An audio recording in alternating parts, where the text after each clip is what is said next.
오늘 요한복음 1장 19절부터 28절까지 본문 말씀이고, 광야에서 외치는 자의 소리라는 제목으로 같이 말씀 나누겠습니다.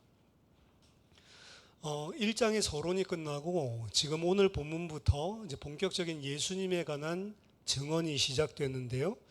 요한은 서론에서 예수님을 소개하기를 태초에 처음 이 세상을 창조할 때부터 하나님과 함께 계셨던 분, 그 안에 생명이 있고 그가 사람들의 빛이다 라고 소개를 했습니다.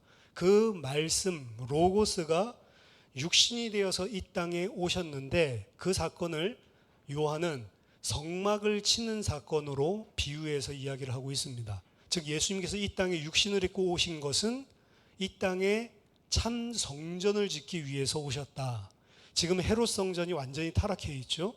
지금 타락해서 진짜 성전의 구실을 못하고 있는 그 옛 성전을 허물어 버리고, 진짜 하나님의 백성이 하나님과 만나고 하나님과 함께 교제하고 하나님과 거할 수 있는 참 성전을 짓기 위해서 이 땅에 오신 것으로 예수님의 사역을 묘사합니다.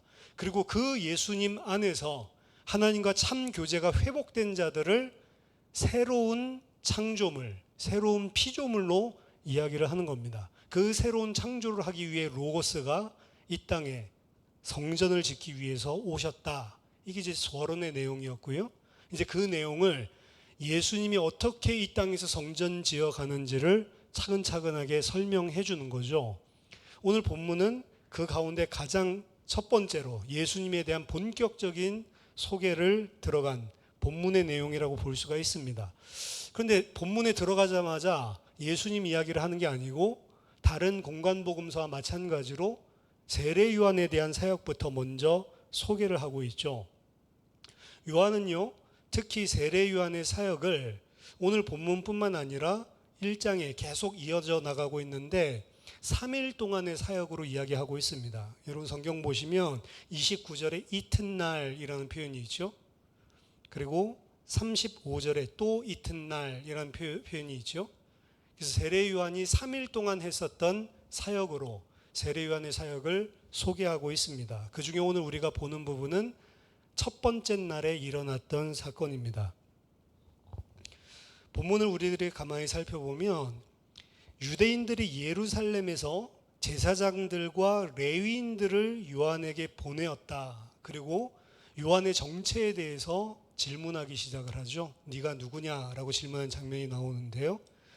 예루살렘에서 제사장들과 그리고 레위인들, 그냥 쉽게 말하자면 종교 지도자들, 이렇게 이야기해도 될 것 같습니다. 종교 지도자들이 도대체 이 세례 요한이 누군지 조사하기 위해서 사찰단을 파견한 것입니다. 그들이 파견된 이유는 오늘 본문에서는 아무런 이야기가 안 나오죠. 그렇지만 공관복음서에 보면 왜 파견할 수밖에 없었는지 이유가 나옵니다.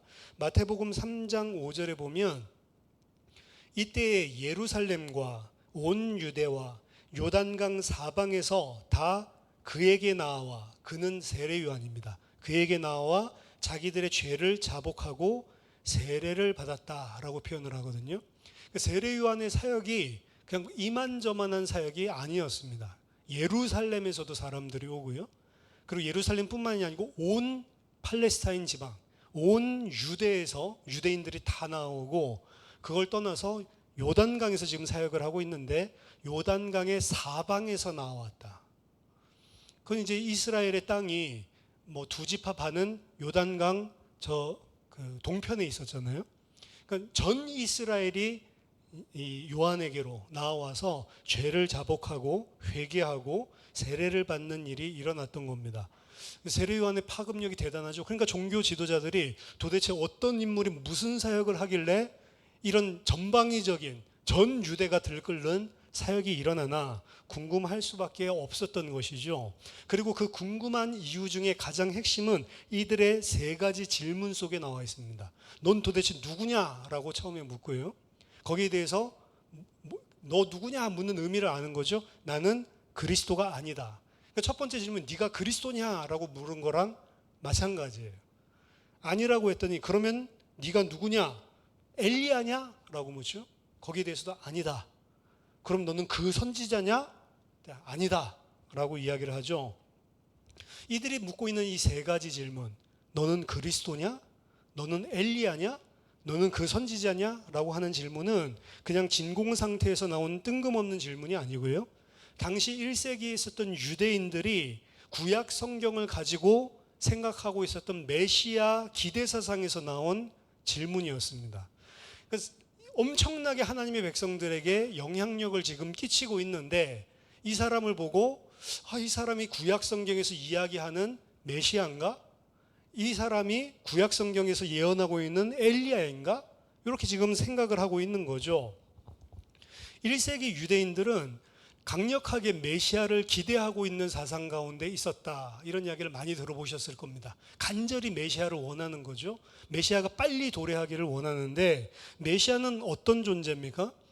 유대인들은 바벨론의 포로로 끌려갔죠. BC 586년도에 예루살렘이 무너지고 70년 동안 바로 바벨론 유수기를 보냈습니다. 그러고 나서 고레스 왕 페르시아가 바벨론을 무너뜨리고 난 다음에 관용 정책을 펼쳤기 때문에 유대인들을 다시 고토로 돌려보내죠. 원하는 사람들은 1차, 2차, 3차에 거쳐서 포로들을 돌려보내고, 너희들은 너희 신을 섬겨라 라고 하는 명령까지, 칙령을 내려줍니다. 그 이제 특별히 유대인에게만 줬었던 정책은 아니었어요. 당시에 페르시아가 가지고 있었던 모든 민족들을 향한 관용 정책이었습니다.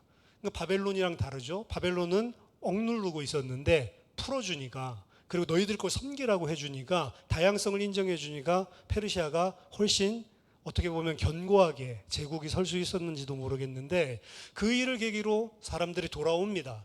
하지만 여전히 기억할 거는, 페르시아가 고레스 왕의 칙령에 의해서 유대인들을 돌려보냈지만 그렇다고 해서 독립국가를 이루는 건 아니란 말이죠. 여전히 속국입니다. 그리고 페르시아가 망한 이후에도 이스라엘은 단 한 번도 바벨론에서 돌아오고 난 다음에 제대로 된 왕정 체제를 갖춘 적이 없었습니다. 그러니까 거의 500년 가까이를 사실은 다윗 왕이 다윗의 자손된 이 다윗 왕조가 끊어졌다고 볼 수 있고요. 그 안에서는 제사장 중심으로 어떻게 보면 정치 그리고 종교, 이걸 다 장악하고 자기의 뱃속을 채우려고 하는 나쁜 거짓 제사장들, 이런 사람들이 팽배했단 말이죠. 그게 이제 1세기 당시의 상황인데, 1세기에는 이제 로마가 속국을 삼고 있는 거죠, 유대를. 그러한 가운데 있었기 때문에 이들은 어떻게 생각했냐면, 몸은 예루살렘으로 포로에서 빠져나와서 돌아왔지만 여전히 우리는 포로의 상태다. 영적으로는, 심적으로는 여전히 우리는 포로의 상태, 강대국에 의해서 고통받는 실정이고, 우리는 우리 자체의 왕도 가지지 못하는 그런 하나님의 백성들이구나. 이 부분에 있어서 상당한 자괴감을 가지고 있었습니다. 어려움을 많이 겪는 거죠. 그렇기 때문에 이들은 자기 자신들을 온전하게 포로에서 해방해 줄 다윗의 자손이 오기를 기다리는 거예요.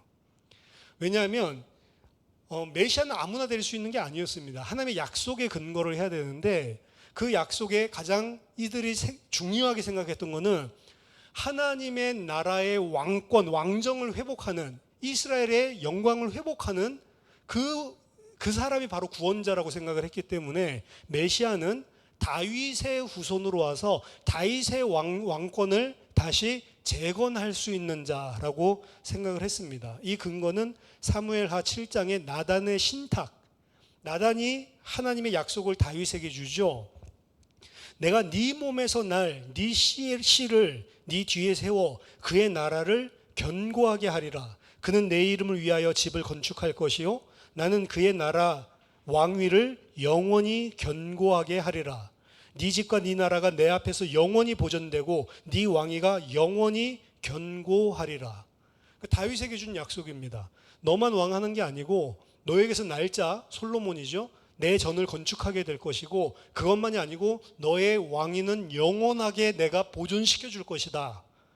다윗의 왕권은 영원하다라고 생각했는데, 지금 이스라엘은 다윗 왕권이 무너진 지 몇백 년이 지났는데도 회복할 기미가 안 보이고 있는 현실을 보고 있는 겁니다. 그래서 메시아는 반드시 다윗의 자손, 다윗의 씨로 와야 된다라고 하는 생각을 가지게 되는 거죠. 그래서 예수님의 사역을 할 때 많은 사람들이 다윗의 자손 예수여라고 부르는 이런 장면이 드러나는데, 그거는 당신이 메시아입니다라고 인정하는 것과 같은 것이었습니다. 그리고 메시아가 오기 전에 일어날 일에 대한 예언이 존재하거든요. 그게 말라기서 3장 1절입니다. 만군의 여호와가 이르노라, 내가 내 사자를 보내리니 그가 내 앞에서 길을 준비할 것이요, 또 너희가 구하는 바 주가 갑자기 그의 성전에 임하시리니 곧 너희가 사모하는 바 언약의 사자가 임하실 것이라. 하나님께서 예루살렘 성전에 갑자기 호련히 나타나서 예루살렘에 온다는 것은 하나님이 다시 귀환하신다는 겁니다. 그 다시 귀환해서 이제 만국을 통치할 만왕의 심판주로 다시 오실 그날, 지금 예루살렘을 떠났다라고 생각을 하는 거거든요. 다시 오게 될 그날이 올 건데, 그 전에 내가 내 사자를 먼저 보내서 내 앞길을 준비하게 하겠다. 3장 1절에서는 이렇게 이야기를 했지만 4장 5절에서는 더 자세하게 이야기를 합니다. 말라기 4장 5절에 보면, 보라, 여호와의 크고 두려운 날에 이르기 전에 내가 선지자 엘리야를 너희에게 보내리니 그가 아버지의 마음을 자녀에게로 돌이키게 하고 자녀들의 마음을 그들의 아버지에게로 돌이키게 하리라. 그러니까 메시아가 임하기 전에 엘리야가 와서 주의 길을 예비하는데, 어떻게 예비하냐면 자식들의 마음을 아비에게로, 아비의 마음을 자식들에게로 되돌리는 일, 그래서 서로 어떻게 보면 회복하게 만드는 그 일을 와서 하게 될 거다. 그래서 엘리야가 먼저 와야 되는구나, 이런 생각들을 하게 되는 겁니다. 그리고 신명기 18장 15절을 보면 모세가 이야기한 거거든요. 네 하나님 여호와께서 너희 가운데 네 형제 중에서 너를 위하여 나와 같은 선지자 하나를 일으키시리니 너희는 그의 말씀을 들을지니라. 그러니까 이 모세가 앞으로 나 같은 선지자를 하나님께서 너희 중에서 일으키실 건데, 그때 너희는 그의 말을 들어야 된다. 여기에서 이제 파송돼서 나온 게, 그는 하나님의 말씀을 가지고 그의 백성들에게 오실 분이구나. 그래서 이 모세가 이야기하는 선지자, 그래서 그냥 선지자 말고요, 그 선지자라고 하는 표현을 사용했습니다. 요한복음 6장 14절에서도 예수님께서 오병이어의 기적을 행하고 나니까 사람들이 뭐라고 이야기하냐면, 야, 이 사람은 참으로 세상에 오실 그 선지자구나, 이렇게 이야기하거든요. 그 선지자라고 하는 것은 이 모세가 이야기했었던 그 선지자, 너희는 그의 말을 들으라고 모세가 권면했던 그 선지자도 또한 그래서 메시아를 일컫는 이야기입니다. 그래서 이 세 가지가 유대인들에게는 보편적으로 가지고 있었던 거예요. 뭐예요? 다윗의 자손, 그리고 엘리야, 그리고 그 선지자. 그럼 여기서 지금 물어보는 이 질문, 이 세 가지가 네가 그리스도냐? 물어보고, 아니면 네가 엘리야냐? 아니면 네가 그 선지자냐? 물어보죠. 그러니까 유대인들은 지금 이게 무슨 이야기인지를 충분히 아는 거죠. 왜? 그만큼 파급력이 컸다는 거예요. 이 정도 역사를 일으킬 사람이라면 혹시 메시아가 아닌가? 이런 생각을 했고, 메시아가 아니더라도 엘리야가 아닌가? 그 선지자 아닌가? 그 선지자는 사실 메시아랑 똑같은 이야기죠. 사실 둘러가지고 이야기를 했지만 이 세 가지 질문을 하는데, 사실은 이 세 가지가 어떻게 보면은 요한을 그리스도로 상당히 신빙성 있게 생각하는 사람들이 많았다는 것입니다. 왜 온 유대 사람들이 세례 요한에게로 나갔냐? 사실은 이 질문에 답이 들어있는 거죠. 많은 사람들은 요한을 그리스도로 아는 겁니다. 메시아로 알았습니다. 그 질문에 대해서 세례 요한은 간단하게 이야기를 하죠. 나는 그리스도가 아니다, 까놓고 이야기를 했다라고 표현을 하고 있는데, 그러면 너는 엘리야냐? 라고 물어봤더니 아니다 라고 이것도 단정적으로 이야기를 하죠. 이 엘리야냐? 엘리야가 아니다 라고 한 건 사실은 좀 약간 의문이 드는 부분입니다. 왜냐하면 마태복음 17장 10절에서 13절 보면요, 예수님께서 이 세례 요한을 엘리야라고 이야기하거든요. 많은 서기관들이 엘리야가 왜 먼저 와야 된다라고 이야기를 합니까? 제자들이 물으니까, 너희들이 기쁨으로 받을진데 이미 엘리야가 왔다라고 이야기를 하는데, 그 엘리야가 누구냐? 사람들이 알지 못했지만 그가 엘리야였다. 나중에 사람들이, 제자들이 깨달았죠. 아, 세례 요한하는 이야기구나. 세례 요한이 엘리야였구나. 그래서 그 큰 날이 이르기 전에 그 앞서 보내실 사자 엘리야가 바로 세례 요한이구나. 지금 이 공간복음서에서는 그렇게 이야기를 하고 있거든요. 근데 이 요한복음에서는 나는 엘리야가 아니다라고 이야기를 합니다. 사실은 이미 구약 시대에 그 말라기서에서 이야기했었던 엘리야, 요것들은 편만했던 것 같아요. 그래서 가짜 선지자들 중에 지가 엘리야인 척하는 사람들이 많았습니다. 엘리야인 척하는 것 중에 가장 두드러진 특징은 열왕기하 1장 8절에 보면 엘리야를 뭐라고 이야기하냐면, 그는 털이 많은 사람인데 허리에 가죽띠를 띠었더이다, 이렇게 표현하거든요. 그러니까 허리에 가죽띠를 띠고 털이 많다. 근데 열왕기하 1장 8절 각주를 보면 털이 많다라고 하는 표현에 대한 다른 해석이 나와 있는데, 다른 해석은 털옷을 입은 사람, 그러니까 털옷을 입고 가죽띠를 한 게 누구냐? 엘리야였거든요. 그러니까 스가랴서 13장 4절 보면 그날에 선지자들이 예언할 때 그 환상을 갖기 부끄러워할 것이며 사람을 속이려고 털옷을 입지 아니할 것이며, 이렇게 표현을 합니다.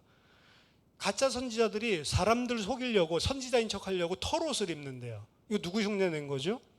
엘리야 흉내를 낸 거거든요. 근데 여러분, 세례 요한은 무슨 복장을 하고 있었죠? 약대 털옷을 입고 가죽띠를 메고 메뚜기와 석창을 먹고 있었죠. 이 모습이 사실은 엘리야의 모습과 흡사한 모습이거든요.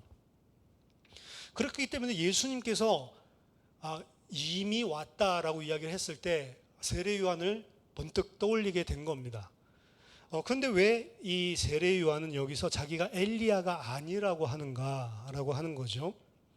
자, 복음서에서의 전통은 이 엘리야가 메시아 앞에 오는 자, 사실은 메시아의 길을 예비하는 자로 생각을 하고 엘리야를 지금 세례 요한으로 설명을 예수님도 하시는 겁니다. 하지만 원래 구약 자체는요, 메시아 앞에 오는 자가 아니고 여호와 하나님의 마지막 심판 때에 그 심판을 준비하는 자가 엘리야였어요.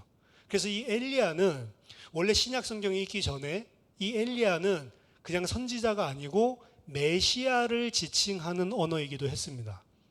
그래서 엘리야냐라고 물어보는 것도 똑같은 질문이에요. 구약에서 이야기하는 엘리야는, 말라기 이야기하는 엘리야는 그리스도라는 소리예요. 그러니까 이것도 둘러서 이야기한 겁니다. 메시아 아니라고 하니까 엘리야냐, 이것도 메시아냐, 똑같은 이야기예요. 그러니까 여기에 대해서 세례 요한은 아니다라고 이야기를 하는 거고요. 또 둘러서 이야기하죠. 그 선지자냐. 그러니까 이 세 가지 질문이 사실은 다르게 물었지만 똑같은 질문입니다. 너가 그리스도냐? 그리스도야? 그리스도야? 이렇게 물어본 거예요, 사실은. 거기에 대해서 다 아니다라고 이야기를 하는 거죠. 이렇게 엘리야를 봐야지만 저는 해석이 맞다라고 봅니다. 안 그러면은 사실은 세 번째 질문, 앞에서 벌써 그리스도는 물어봤는데 또 물어보는 게 이상하죠, 사실은. 근데 세 번 다 그리스도면 제발 좀 말해달라라고 사실은 이야기하는 겁니다. 근데 요한은 뭐라고 이야기하냐면, 세례 요한이 숨기지 않고 다 드러내서 이야기를 하되 나는 그리스도가 아니다라고 확정적으로 이야기를 하는 거죠. 그러니까 이들이 파송받아서 온 감찰단이기 때문에 그리스도가 아니랍니다, 이 이야기만 할 수가 없으니까 우리 가서 보고해야 되는데 제발 그럼 네가 누군지 우리에게 말해달라라고 이야기를 하는데, 그 말을 뭐라고 표현하냐면, 너는 그러면 네 자신에 대해서 무엇이라고 대답하냐? 너는 네게 대해서 무엇이라고 하냐? 너는 너 자신을 뭐라고 그러면 이야기를 하겠냐라고 물어봅니다. 이제는 주관식으로 물어보는 거죠. 그러니까 여기서 답을 하는데, 이르되 나는 선지자 이사야의 말과 같이 주의 길을 곧게 하라고 광야에서 외치는 자의 소리로다. 이사야서 40장 3절에 보면 외치는 자의 소리여 이르되 너희는 광야에서 여호와의 길을 예비하라, 사막에서 우리 하나님의 대로를 평탄하게 하라. 이 이사야서 40장의 3절의 이 본문 또한 바벨론에서 포로로 돌아오는 길을 평탄하게 하라는 겁니다. 지금 육신적으로는 바벨론에서 포로로 해서 돌아왔지만 아직 영적으로는 온전히 돌아오지 못한 상태에 지금 있잖아요. 그러니까 그 일을 하기 위해서 사실은 내가 광야에서 외치는 소리의 역할을 하고 있다라고 이야기를 하는 겁니다. 그때 바리새인들이 등장을 하죠. 그들은 바리새인들이 보낸 자라. 앞에서는 유대인들이 보낸 자라라고 해서 제사장들, 레위인들 이야기를 했는데 뒤에는 바리새인들이 보낸 자래요. 아마 이 사절단 가운데 사실은 사두개파들이 보낸 사람들이 주를 이루었다면 바리새파 사람도 소수가 있었던 것 같습니다. 이 사람들이 성경을 잘 알죠. 그러니까 이 사람들이 물어봅니다. 그럼 네가 그리스도도 아니고 엘리야도 아니고 그 선지자도 아닌데 어찌해서 너는 세례를 베푸냐? 그러니까 요한이 대답하는데 좀 뜬금없는 대답을 합니다. 어찌해서 세례를 베푼지 자기 무슨 권위로 하는지를 설명 안 하고 나는 물로 세례를 베풀거니와 너희 가운데 너희가 알지 못하는 한 사람이 섰으니 곧 내 뒤에 오시는 그이라. 나는 그의 신발끈을 풀기에도 감당하지 못하겠노라. 완전 동문서답이죠, 사실은. 바리새인들의 질문에 대한 요한의 대답은 전혀 질문 자체에 대한 답을 하고 있지 않습니다. 여기에서 굉장히 중요한 것은 나를 이야기할 때 헬라어 원어에 보면 사실은 주어를 쓰지 않거든요. 왜냐하면 동사 안에 주어가 다 포함되어 있기 때문에. 근데 주어를 일부러 쓰고 있어요. 에고, 나는, 굉장히 강하게 이야기하는 거죠. 나는, 하지만 내 뒤에 오실 이는, 이걸 굉장히 대조해서 이야기를 하는 겁니다. 나는 세례를 베풀지만, 우리나라 말로 강하게 한다면 비록 나의 경우에는 물로 세례를 베풀고 있지만 내 뒤에 오시는 그이, 이게 뭐냐면 아까 전에 오실 그분, 내 뒤에 오시는 이 오실 그분, 이것도 그리스도를 표현하는 거거든요.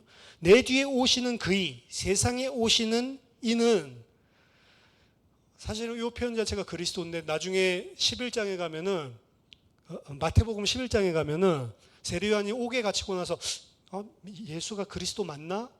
헷갈려가지고 자기 제자들 보내서 물어보거든요. 세상에 오시는 그분이 당신입니까? 세상에 오실 리가 당신입니까? 물어보거든요. 그러니까 여기서 이야기하는 내 뒤에 오실 그분, 요거는 그리스도를 지칭하는 겁니다. 내 뒤에 오실 그 그리스도는 오늘 본문에서는 그 이야기하고 있지 않지만 사실은 복음서에서는 성령으로 세례를 베푸실 것이다 라고 이야기를 하거든요. 자기 자신과 그리스도의 사역을 극명하게 분리를 시켜서 이야기를 합니다.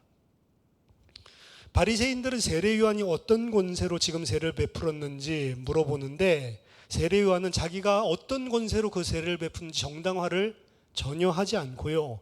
그것보다는 그들이 지금 알지 못하는 이미 그들 가운데 오신 내 뒤에 오실 그분 그리스도를 증언하는 이야기만 사실은 하고 있는 겁니다. 이상하지만 세례요한의 입장을 여러분들이 여기서 잘 생각해 볼 수가 있습니다. 세례요한의 모든 사역의 핵심은 사실은 자기 자신을 드러내는 게 아니고 자기 뒤에 올 그분을 위해서 예비하고 그분을 드러내는 일에만 매몰되어 있는 사람이에요. 그러니까 지금 넌 무슨 권세로 이렇게 하냐라는 질문을 붙잡고도 그 질문에 대한 답을 하기보다는 뭐가 더 마음이 중심이 되어 있냐면 어서 이 사람들에게 내 뒤에 오실 그분을 증거해야 되는데 이 생각이 가득 차 있는 겁니다. 그러니까 동문서답 같은 이야기인데 세례 요한이 무슨 생각을 가지고 사역을 하는지가 사실은 드러난다라고 할 수가 있습니다.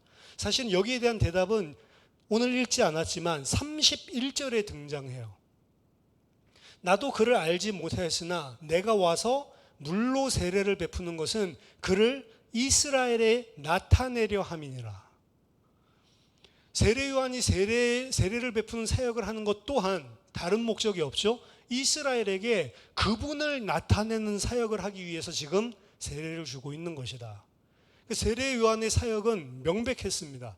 내 뒤에 오실 그분을 위해서 나는 광야에서 길을 예비하는 소리고 그리고 그분을 드러내고 나타내게 하는 게 내 궁극적인 목적이고 그 목적 하나에 완전히 매몰되어 있는 거죠. 세례요한은 자기가 이 땅에서 해야 되는 일이 무엇인지를 분명히 알았습니다. 그를 나타내는 것, 그리고 세례를 베푸는 이유 또한 그것이 유일한 이유였습니다.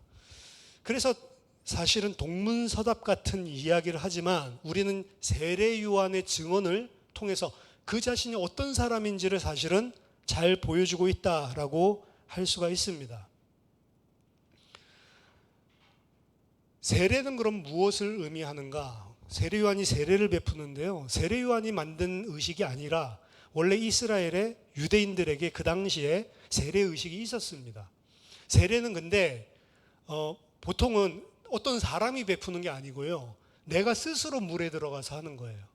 그러니까 이건 좀 특이한 겁니다. 세례 요한이 베풀어 주는 거는 좀 특이하죠. 타인이 나에게 세례를 베풀어 주는 거니까.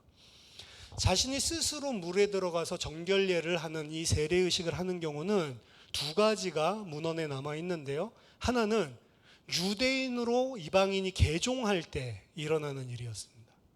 유대인으로 내가 이제 살겠습니다, 개종할 때 이방인이 스스로 물에 들어가서 세례를 하고 나오는 요거 한 가지랑, 두 번째는 쿰난 공동체라고 그 광야의 동굴에서 숨어 사는 사람들이 있죠. 지금 대제사장들이랑 제사장들이 다 타락했기 때문에 우리가 진짜 말씀대로 깨끗하게 주의 오심을 준비해야 된다, 이 종말론적인 사상을 가진 소수 그룹이었는데, 이들이 쿰난이라고 하는 공동체를 만들어서 동굴 광야에서 거주하고 있었거든요. 이 사람들이 자기 자신은 이 종말에 예비한 남은 자들에게 속한 쿰난 공동체의 멤버다라는 사실을 각인시키기 위해서 이건 매일마다 자기 자신들이 세례를 베풀었습니다. 그러니까 세례를 하는 것은 난 쿰난 공동체의 일원입니다 라고 하는 소속을 이야기하는 거죠. 두 가지가 사뭇 다르지만 다 뭐에 대해서 이야기하는 거냐면 신분과 정체성에 관한 것입니다. 나는 지금까지 이방인으로 살았지만 지금부터는 나는 유대인으로 거듭난 것입니다. 나는 지금까지 유대인으로서 말씀이 다 변질되고 제사장 제도가 성전이 다 변질된 저 거짓 유대인 속에서 살았지만 이제 나는 참 유대인으로 쿰난 공동체의 멤버로서 거듭났습니다 라고 하는 게 이 쿰난 공동체의 세례였죠. 따라서 이 세례 요한의 세례 또한 마찬가지였습니다.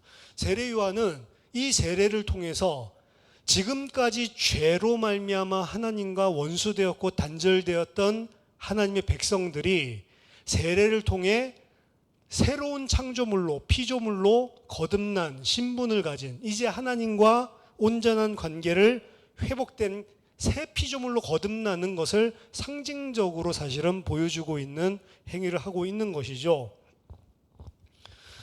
또한 더 나아가서 그러한 세례는 전조적으로 보여주는 거지만 주님께서 오셔서 성령으로 세례를 베푸실 때에는 영원히 온전한 하나님의 새로운 피조물이 될 것을 그림자, 모형적인 사역을 사실은 하고 있다라고 볼 수가 있습니다. 그래서 특징은 내가 스스로 하는 게 아니고 누가요? 세례 요한이 세례를 베푸는 것이고, 내가 스스로 성령 세례를 받는 것이 아니고 누가요? 예수님이 성령 세례를 베푸는 것을 이야기하는 겁니다. 이게 구원의 새로운 피조물의 이전에 있었던 세례와 다른 점이죠. 내 스스로 하는 게 아니고 누가요? 그리스도께서 내게 세례를 베풀어 줘야지만 새로운 피조물이 될 수 있다. 사실은 복음이 들어가 있는 거죠.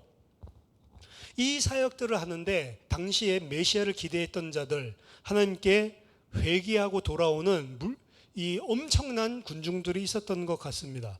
하지만 세례 요한은 그러한 사역들이 일어나는 가운데서도 자기 자신은 나는 27절 내 뒤에 오시는 그의 신발끈을 풀기도 감당하지 못하겠노라 라고 이야기를 합니다. 당시에 스승과 제자의 관계에 있어서 제자는 스승을 위해서 신발끈을 풀어주는 것 외에는 모든 노예가 하는 것을 다 했습니다. 제일 나쁜 게 뭐냐면 신발끈 풀어주는 거는 노예에게 맡기고 나머지는 노예가 주인을 섬기듯이 제자가 스승을 다 섬겼단 말이죠. 신발끈 푸는 일만 예외였습니다. 누가 하냐? 그건 제자가 스승에게 하는 일이 아니고 노예가 하는 일. 근데 세례요한은 지금 뭐라고 이야기하고 있냐면 노예가 하는 그 일, 이거를 이제 노예에게 맡기고 안 하는 정도가 아니고 노예가 하는 그 일조차도 나는 할 만한 사람이 못 된다라고 이야기를 하는 거예요. 내가 그분을 섬길 수가 없는 존재다. 신발끈 품는 가장 하찮은 일로 섬기는 거잖아요. 제자들은 그걸 섬기지 않는 그런 하찮은 일인데 그 하찮은 노예들이 섬기는 그 일을 섬기기에도 내가 가치가 없는 인간이다. 이렇게까지 이야기를 하는 겁니다. 극으로 자기를 낮추는 거죠. 그러니까 이 세례 요한이 원문에서 이제 여기 신발끈을 풀기도 감당하지 못하겠다라고 했는데 원문은 가치가 없다라는 표현이거든요. 내가 그분의 신발끈을 풀 만한 가치도 없는 자다라고 이야기를 합니다.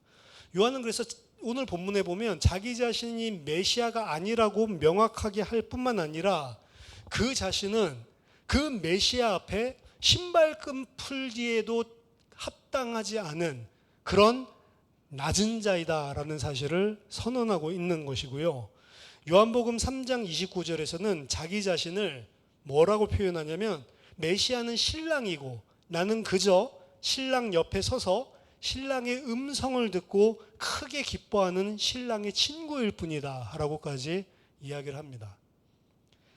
자, 오늘 이 첫째 날에 일어난 이 세례 요한의 사역을 통해서는 사실은 메시아를 드러내기보다는 메시아의 그 앞서 예비하는 사역을 했던 세례 요한에 대해서 이야기를 하고 있고요. 그 세례 요한의 모습에서 우리는 중요한 하나님의 음성을 들어야 되겠습니다.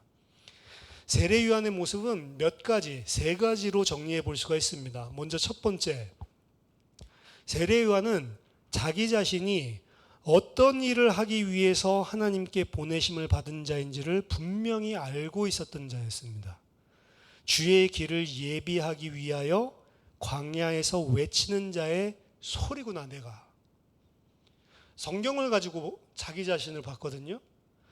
성경을 가지고 나는 이사야서 40장 3절에서 이야기하는 주의 길을 예비하기 위한 광야에서 외치는 자의 소리구나 라고 이야기를 합니다. 그럼 여러분 소리, 예수님은 뭐라고 이야기했죠? 앞에서 말씀이라고 이야기했죠. 그럼 말씀과 소리는 무슨 관계죠? 소리는 말씀을 전달하기 위한 도구고 매체일 뿐입니다. 소리가 전달하는 것은 물론 소리랑 말씀이 딱 붙어 있기 때문에 구분이 안 될 뿐이지만 우리가 주의 깊게 나눠본다면 소리는 말씀을 전달하기 위한 수단이에요, 사실은. 세례 요한은 자기가 말씀이 아니고 이 말씀을 전달하는 수단으로 지금 사용되고 있는 자다라는 것을 분명하게 알았습니다. 나는 이 말씀이 아니다. 나는 이 말씀을 오롯이 드러내고 이 말씀을 온전히 전달하는 역할을 하는 소리다. 그걸 어디서 찾아냈죠? 성경에서.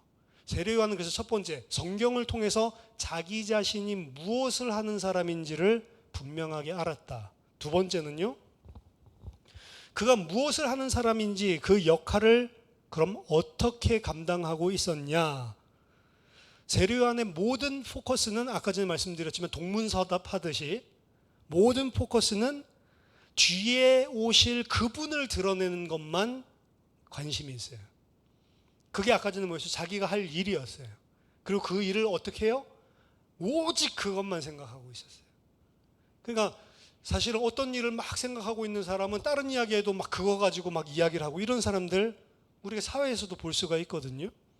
어떤 거에 완전히 미친 사람은 다른 이야기를 해도 계속 이 이야기만 하죠.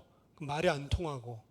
제 친구 가운데서도 막 어떤 거에 꽂히면 계속 그 이야기만 하고 다른 이야기 해도 다른 이야기는 들리지도 않고 말하자면 세례 요한 지금 이런 사람입니다.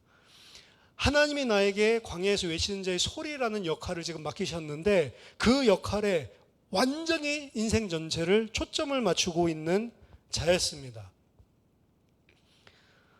그 다음 세 번째, 그는 그 역할을 어떠한 자세로 감당하고 있냐? 온전하게 낮아진 종의 자세. 나는 그분의 신발끈을 풀 만한 가치도 없는 자다라고 생각하면서 자기 자신을 낮추고 그리스도만을 높이고 드러내는 일을 하는 거죠. 즉 그리스도의 온전한 종으로 섬기는 일을 하는 겁니다. 사실은 뭐 그럴 수가 있지 이렇게 생각하지만요, 세례 요한이 지금 예루살렘에서 사찰단을 파견할 정도로 역사가 일어나고 있는 사람이라고요. 오늘날로 치면은 교회 딱 열었는데 수십만 명이 몰려오는 사람이라고요. 근데 요즘 여러분 보세요, 교회에 수십만 명, 만 명 이렇게 몰려오면 대형교회 목사님도 어떻죠? 자기는 신발끈 풀기에도 합당치 않은 그런 인물이고 오직 그리스도만 드러내려고 합니까? 아니면 자기가 소리가 아니고 자기가 꼭 말씀인 척합니까? 자기가 말씀인 척하는 사람들이 엄청나게 많아요. 대형교회 그래서 목사님들 보면 연예인 같은 사람도 많습니다. 그렇죠? 1부 예배, 2부 예배 넥타이 다 갈아 끼우고요. 항상 그 목회 준비하는 목양실 있죠? 거기에는 전속, 미용사, 메이크업, 코디네이터 다 있습니다. 오전 예배, 오후 예배 드릴 때 전부 다 양복도 다 갈아입고 와요.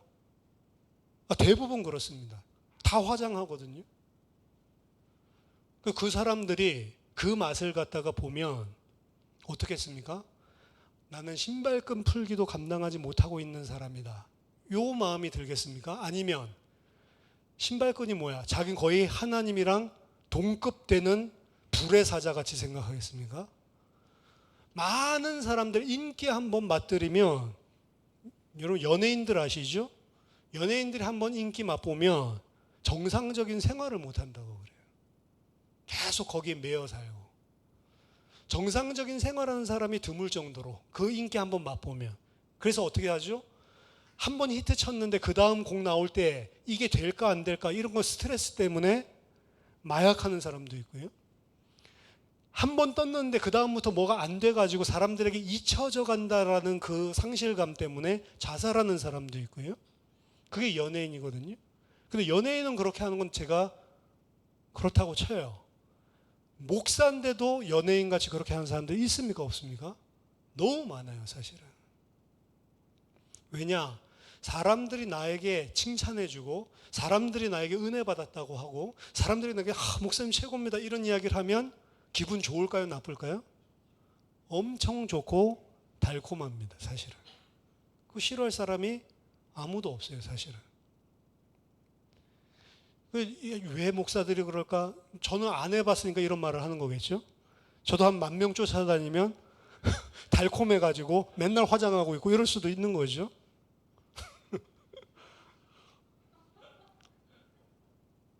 세례 요한이 마치 그런 사람이었다고요. 그냥 예루살렘에서 온 것만 아니고 전국에서 다 세례 요한을 향해서 찾아 나오고 있었고, 당국자들도 바리새인까지도 이 사람이 메시아일지 모른다라는 생각이 들 정도로 엄청난 인기가 있었던 거죠. 근데 그러한 자리에서 오롯이 그만 드러내고 자기 자신은 종의 일도 할 가치가 없는 인간이다 나는. 이게 지금 세례 요한이란 말입니다. 쉬운 일 같지만 절대로 쉬운 일이 아닙니다. 그리고 이러한 모습은 예수님의 사역에서 또한 볼 수가 있습니다. 예수님 가버나움에서 엄청나게 많은 병자들을, 그리고 베드로의 장모까지도 단박에 치유하시면서 완전 센세이셔널한, 막 군중들이 밤에까지 쫓아오죠. 그 일이 일어났을 때 마가복음 1장 35절에 새벽 아직도 밝기 전에 예수께서 일어나 나가 한적한 곳으로 가서 거기서 기도하시더니 시몬과 및 그와 함께 있는 자들이 예수의 뒤를 따라가 만나서 이르되 모든 사람이 주를 찾나이다. 엄청나게 사람들이, 마을이 난리가 뒤집어졌을 때 예수님은 새벽에 한적한 곳을 찾아 나가서 기도를 하셨다. 근데 그 예수님을 누가 쫓아왔다고요? 베드로랑 제자들이 쫄쫄 쫓아와서 뭐라고 이야기하죠? 예수님한테 모든 사람이 주를 찾습니다 라고 이야기를 합니다. 그 우리나라 성경에는 모든 사람이 주를 찾습니다 이렇게 돼 있지만 뉘앙스를 생각해 보세요. 지금 사람들이 이렇게 난리가 났는데, 다 찾고 있는데 지금 도대체 여기 와서 뭐 하는 짓이냐, 뭐 해야 돼요? 빨리 가서 사람들한테 막 손도 흔들어주고 이래야 되는데 힐난하는 거죠. 그때 예수님 뭐라고 말씀하시죠? 우리가 다른 가까운 마을들로 가자. 자기 자신을 알아주는 그 사람들 이제 놔두고 다른 마을로 우리가 가자. 거기서 전도하리니 내가 이 일을 위해서 보내심을 받았다. 예수님 사람들의 인기에 부합하는 게 아니죠. 자기 자신이 해야 될 일, 하나님이 하시라고 이 땅에 보내신 일, 거기에만 지금 몰두하고 있는 거죠. 세례 요한에게서도 마치 이런 모습이 드러나는 겁니다. 사람들의 인기를 뒤로하고 나의 관심 오직 하나님이 나에게 하라고 맡긴 그 일에만 집중하고 계시는 예수님처럼 우리 같으면 안 떠나고 싶을 거 아니에요, 사실은. 이러한 일들은 예수님과 세례 요한뿐만이 아니고 끝까지 쓰임받는 제자들에게 공통적으로 나타난 현상이었거든요. 그러니까 잠깐 쓰임받을 수 있습니다, 여러분.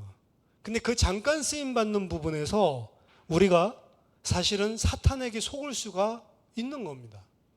잠깐 쓰임받는 그 부분에서 하나님의 일에 전념하는 게 아니고 잠깐 일어난 사람들의 반응이나 일어나고 있는 현상을 기뻐하는 사람들은 절대로 끝까지 쓰임 못 받습니다. 많은 사람들이 저는 특히 치유사역하는 분들을 만나보면 이 사람들 이야기를 들으면 진짜로 처음엔 순수해요. 자기 자신들이 그런 능력이 있는 사람이 아니라는 것을 다 알고 있습니다. 그리고 어떻게 하다 보니까 하나님께서 자기를 통해서 치유가 일어나게 하셨다는 것들을 다 알아요. 그렇기 때문에 처음에는 상당히 겸손합니다. 근데 그게 1년, 2년, 10년, 20년 지나가면 어떻게 변하는 줄 아세요? 자기가 하나님 돼버려요. 거의 대부분의 치유사역자들은 오래되면 오래될수록 자기가 하나님 돼버립니다. 그리고 나중에 건방져지죠. 막 나한테 까불면은 기도 안 해준다는 마인드예요, 말하자면. 하나님이 주신 것을 전도해서 자기 것으로 생각하고 있는 거죠. 끝까지 쓰임 못 받는 겁니다. 반드시 무너집니다. 베드로가 사도행전 3장에서 성전 미문에 안진뱅이 일으키죠. 난리가 났죠, 예루살렘에서. 그때 베드로가 이 이야기를 합니다. 베드로가 이것을 보고 백성에게 말하되 이스라엘 사람들아, 이 일을 왜 놀랍게 여기느냐? 우리 개인의 권능과 경건으로 이 사람을 걷게 한 것처럼 왜 우리를 주목하느냐? 세례 요한은 사람들로 하여금 자기가 아니고 그리스도께 주목하기 위한 그 사역을 위해서 자기가 부르심을 받았다. 이거를 분명하게 알았고요. 그 일을 아는 것뿐만이 아니고 죽을 때까지 실천했던 사람입니다. 심지어 자기 아래에 있었던 제자들이 다 떠나가도 그는 흥해하고 나는 쇠하여야 하리라. 자, 세례 요한을 통해서 우리가 깨달아야 할 점입니다. 첫 번째, 세례 요한은요, 그러면 너는 너에 대해서 뭐라고 말하느냐라고 물어봤을 때 그냥 나는 누구라고 생각해 이렇게 말한 게 아니죠. 이사야서 40장 3절 성경 말씀 가지고 나는 누군지를 정확하게 설명했습니다. 성경을 통해 나의 정체성이 무엇인지를 바르게 알고 성경을 가지고 나에 대해서 이야기를 할 수 있는 사람이었다고요. 오늘날 우리는 많은 기독교인들이 말씀 속에서 이야기하고 있는 자신의 정체성을 잘 모르는 경우가 많다는 것에 주목을 해야 됩니다. 내가 누구인지, 내가 말하는 입장 말고요, 성경에서 나를 보고 누구라고 이야기를 하고 있는지 이 부분에 대한 분명한 답을 가지고 있어야 되는 거죠. 성경에서 이야기하고 있는 나를 명확하게 알기 위해서는 성경에서 이야기하고 있는 복음이 뭔지를 명확하게 알고 있어야 돼요. 나는 복음을 가지고 있는 자이기 때문에 나는 무엇에 의해서 내 정체성이 만들어지는 거냐면 내가 가지고 있는 나를 살린 이 복음에 의해서 내 정체성이 결정되는 거거든요. 근데 많은 신자들이 복음을 내 말로 설명을 못해요. 그냥 예수 믿어라 천국 간다, 이게 복음 아니거든요. 복음의 일부분은 맞죠. 아주 작은 일부분. 내가 복음을 모르는 사람에게 복음을 설명할 수 없는 기독교인들이 대부분이란 말이에요, 사실은. 그저 하는 말 그냥 교회 가보자. 예수 믿으면 좋아. 예수 믿으면 기도 응답해줘. 그 복음 아니잖아요, 사실은. 처음 예수를 믿었을 때 이렇게 하는 것은 상관없습니다. 왜냐하면 예수님의 제자들도 처음에는 와 보라, 이게 전도의 전부였어요.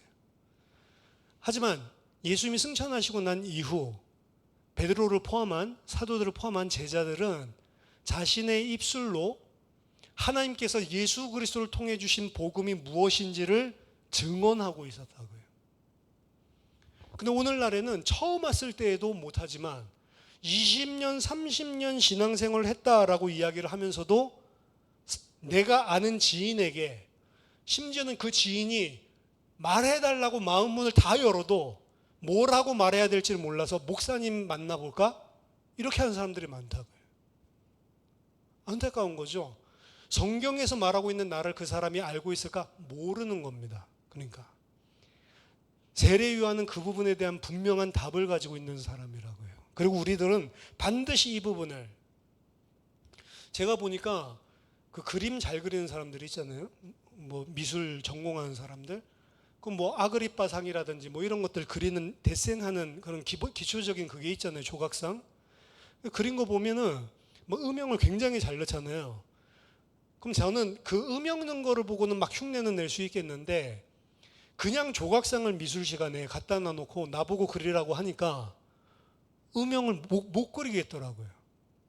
안 보여요. 어디에 그림자가 있는지, 어디에 진한 그림자가 있는지 이게 안 그걸 그려놓은 사람 거 보면은 아, 여기가 좀 진한가 보다 이렇게 볼 수가 있는데, 내가 직접 조각상을 보면서 거기에 음영을 보고 넣으라고 하는데 음영이 안 보이더라고요. 안 보이는데요 하니까 눈이 삐었냐 이게 아니고 그거 안 보이지. 안 보여서 못 그리는 거야. 그렇게 이야기하더라고요. 그러니까 미술 잘하는 사람은 일단 보는 눈이 다르다는 거죠. 눈이 어떻게 보면 열린 거죠.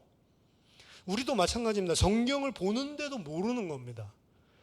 여러분들이 오늘 이 말씀을 명심하시고, 아, 성경을 통해서 내가 누구고 성경을 통해서 내 입술로 복음이 무엇인지를 말할 수 있도록 내가 준비돼야 되겠구나. 반드시 여러분들이 그 부분을 생각하셔야 돼요. 그 부분을 생각하고 여러분 준비해야만 1년이 지났을 때 달라지는 것이지 절대로 안 달라집니다. 두 번째, 세례 요한만이 아니고요, 우리 또한 광야에서 외치는 자의 소리입니다. 사실은 성경에서는 이 광야를요, 하나님이 이 땅에 남겨놓고 가신 성도, 교회를 광야교회라고 이야기를 하거든요. 우리 또한 이 광야를 살아가는 거예요. 광야가 어디냐? 우리가 살고 있는 지금 이 땅입니다. 새하늘과 새 땅에 가기 전에 지금 우리가 이 세상에서 살고 있는 이 시대, 우리 또한 광야를 살아가고 있어요. 그 광야를 살아가면서 세례 요한에게 소리를 가지고 말씀을 드러내다, 이 이야기를 했다고 했죠. 우리 또한 이 세상을 살아가면서 우리의 소리로 그 말씀 대신 그리스도를 드러내는 일을 하면서 똑같은 소명을 받은 사람들이에요. 사실은 우리 복음을 증거하는 입술과 우리 자신의 삶을 통해서 예수 그리스도를 증언하는 소리로 살아가는 겁니다. 그래서 오늘 제목이 광야에서 외치는 자의 소리, 이거는 세례 요한만이 아니고 여러분 또한 이 광야에서 외치는 자의 소리로 살아가야 된단 말이에요. 세 번째, 결국에 우리는 그 소리의 역할을 하면서 살아가고 있는데 주님의 종된 자라고 하는 신분을 놓치면 안 된다는 거죠. 겸비해야 되는 거죠. 위치를 망각하면 안 된다는 겁니다. 만약 우리가 그 소리의 역할을 감당할 때 우리를 통해 어떤 일이 일어난다면 그건 소리가 역사한 게 아니고 누가 역사한 거죠? 말씀이 역사한 겁니다. 그걸 알아야 됩니다. 우리에게서 권능이 나왔다면 그것은 나에게서가 아니고 내 속에 계신 주님에게서 나온 거기 때문에 영광은 오직 주님에게만. 그래서 성경은 우리를 질그릇이라고 표현해요. 우리는 질그릇이지만 우리 안에 보배를 담아놨대요. 우리의 가치는 그 보배에 의해서 보배 그릇이 된 것이지만 우리는 질그릇이라는 사실을 명심해야 됩니다. 근데 그 질그릇이 요긴하게 귀하게 쓰이는 그릇도 있고요, 그리고 좀 어떻게 보면은 하찮은 데 쓰이는 질그릇도 있대요. 그건 누구 마음이라고요? 토기장이 마음, 하나님 마음이래요. 크게 쓰이든 작게 쓰이든 그건 누구 마음이고 누가 하는 거냐면 하나님 마음이고 하나님이 하시는 거라고요. 근데 우리는 어떻게 하죠? 내가 하는 거라고 생각하고 낙심하거나 내가 하는 거라고 생각하고 교만하거나 둘 다 틀린 거죠. 질그릇은 뭐만 신경 쓰면 된대요? 하나님께서 요긴하게 쓰든 아니면 천한데 쓰든 쓸 수 있도록 깨끗하게 준비만 하고 있으면 된다. 하나님 우리한테 요구하는 건 그거예요. 그 깨끗하게 준비한 게 뭐냐? 오늘 세례 요한이 이야기하는 위치를 아는 겁니다. 하나님이 토기장이고 예수 그리스도가 보배고 나는 질그릇. 나는 그 그릇을 가지고 그 보배를 담고 있는 역할만 하고 있을 뿐 나에게서 권능도 능력도 안 나간다는 거죠. 그 우리가 주목할 일은 깨끗하게 산다는 것은 내가 하나님께서 광야의 소리로서 이 땅에 살게 하셨는데 그 광야의 소리로서 온전하게 살고 있냐 안 살고 있냐 이것만 신경 쓰면 되는 거지 그걸로 말미암은 결과는 신경 쓸 필요 없다. 안 돼도 하나님께 영광, 돼도 하나님께 영광. 그래서 사업 개업할 때 개업 예배 드리고 사업 폐업할 때 폐업 예배 안 드린다고 그랬죠. 개업할 때는 잘 되기 위해서 개업 예배 드리는데 폐업할 때는 창피하니까. 폐업한 건 하나님께 영광 안 될 것 같으니까. 근데 폐업하게 하신 분도 하나님이시잖아요. 그럼 폐업할 때도 감사하고 영광 돌리는 게 맞는 거죠. 이 이야기 했더니 한 분이 폐업 예배 드려달라고 해서 저 한번 드려봤습니다. 근데 그 폐업 예배를 드리면서도 사실은 그분이 마음에 개업할 때처럼 감사하고 그럼 된 거잖아요. 그게 하나님께 영광 돌리는 거잖아요. 오늘 이 유대 지도자들이 파견한 사찰단이 물었지만 너는 네 자신을 누구라고 하냐? 사실 우리에게 질문하는 거라고 생각을 해보세요. 당신은 당신 자신이 누구라고 말을 하겠습니까? 우리한테 한 질문이라고.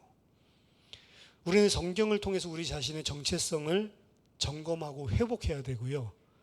이 땅에서 나는 주님을 드러내는 소리다. 광야에 외치는 자의 소리다. 알아야 되고요. 그 일이 나를 통해서 막 이 세례요한처럼 파급력이 일어나든 아니면 하나도 안 일어나든 그것과 상관없이 그 정체성에 맞게 사는 것입니다. 그럼 우리는 걱정할 일이 없어요, 사실은. 염려할 일이 없습니다. 하나님께서 나를 이 땅에 보내신 목적과 목적만을 생각하면 염려할 일이 없어요. 근데 우리가 염려하고 걱정하는 것은 하나님이 나를 이 땅에 보내신 목적보다는 내가 생각하는 목적 때문에 염려하고 걱정하는 거예요. 근데 성경에서 그리스도인은 나는 죽어버린 자라고 이야기하거든요. 우리는 걱정하고 염려할 일이 없는 거죠. 만약 여러분 그래도 걱정되는 거 있으면 한번 글로 써보세요. 난 이게 걱정돼. 그럼 글로 써보세요. 아버지, 나는 이게 걱정이 됩니다. 한번 글로 써보세요. 써보다 보면 여러분 알게 될 겁니다. 아, 내가 쓸데없는 걱정하고 있구나. 사실은. 여러분 글로 쓸 때 생각하는 거랑 글로 쓰는 거랑 다르거든요. 글로 쓸 때 여러분들 객관적으로 보게 된다고요. 아, 이런 거 지금 걱정해서 내가 알게 모르게 염려하고 있구나. 근데 그걸 한번 글로 써보시라니까요. 대반에 알게 됩니다. 아, 지금 과연 내가 걱정하고 염려할 만한 것을 걱정하는 것인가? 오늘 집사님이 올려주셨던데 나를 위해서 세상을 위해서 염려하는 근심은 우리를 썩게 만들어요, 사실은. 하지만 주님을 위해서 하는 걱정은 우리를 살아나게 만든다고요. 생명이 된다고요. 여러분 정체성을 회복하는 은혜가 있기를 바랍니다. 세례 요한뿐만이 아니라 여러분 자신도 광야에서 외치는 자의 소리로 하나님의 온전한 영광을 복음으로 드러내는 저와 여러분 되시기를 예수 그리스도 이름으로 축원합니다. 기도하겠습니다. 살아계신 하나님 아버지 은혜를 감사드립니다. 과연 우리 자신이 성경에서 하나님께서 우리를 바라보고 있는 그 나 자신으로 알고 있는지 다시 한번 우리 자신의 정체성을 점검할 수 있는 은혜를 더하여 주시고 하나님께서 주시는 말씀을 통해 정신 차리고 정말로 하나님께서 이 땅에 보내신 그 목적대로 살아가는 광야에 외치는 자의 소리로 살 수 있도록 하나님 우리에게 은혜를 더하여 주시옵소서. 내가 무엇에 매몰되어 있는지를 보게 하시고 내려놓게 하시고 정말 주님께서 나를 부르신 그 부르심의 소망에 온전한 믿음을 가지고 살 수 있도록 하나님 우리 한 사람 한 사람에게 새 은혜를 허락해 주시옵소서. 살아계신 주 예수 그리스도 이름으로 기도하옵나이다. 아멘.